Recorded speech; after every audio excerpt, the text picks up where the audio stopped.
They call it Little Guantanamo or Afghanistan's Abu Ghraib. Heading back to the notorious Bagram prison, these are some of the former prisoners.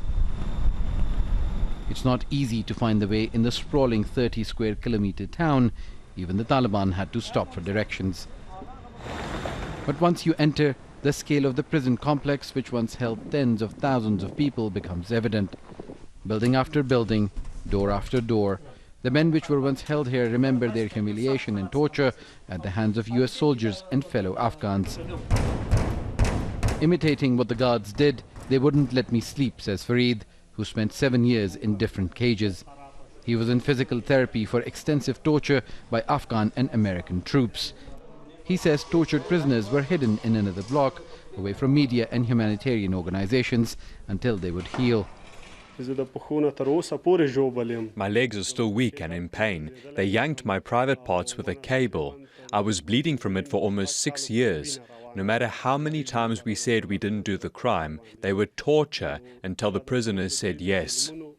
From uniforms to prison cells, inmates here have been telling us that this was one of the worst places to have been mentally tortured. If they did not behave well, these air conditioners would blow very cold air during the winter and very hot air during the summer. Picked up in a night raid, Maulvi Hashmi remembers being blindfolded and paraded naked in the early years of the prison. He thinks they were being fed dog food, smelly meat as he remembers it. American girls would come, dressed in bikinis, to take us to the toilet. We got 3 minutes for a bath, and these girls would watch us. Then there were no Afghan guards here. Nobody was allowed, not even the Red Crescent. They made us watch sexually explicit films, and we weren't allowed to look away. We were sleepless. Our interrogations were almost 10 to 12 hours. Rights groups such as Human Rights Watch, Amnesty International and the American Civil Liberties Union have corroborated similar testimonies of torture and abuse. In 2004, the US Army charged 27 soldiers and enlisted personnel with criminal offences, some with maiming and involuntary manslaughter. Some prisoners were teenagers. They say others were brought from different countries on rendition flights. The complex was also home to the largest military base, a lifeline for US-led coalition troops in Afghanistan. Ahead of secretly leaving the base at night, US forces say they destroyed nearly 15,000 pieces of equipment and sent over 700 loaded C-17 aircraft out of Afghanistan.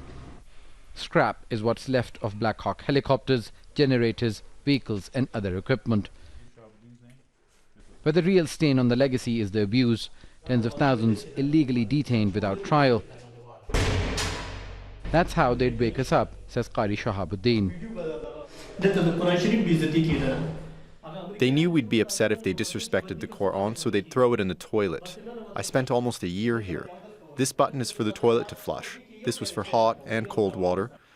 They'd put headphones to our ears, blindfold you, shackle your feet, and take you in a wheelchair to the interrogation room. It was a scary place. Bagram was a place of utter cruelty and barbarism. Taliban fighters say they feel happy to be here once again as victors, not captives. Some feel the world knew them as barbaric monsters, which is how they see their captors.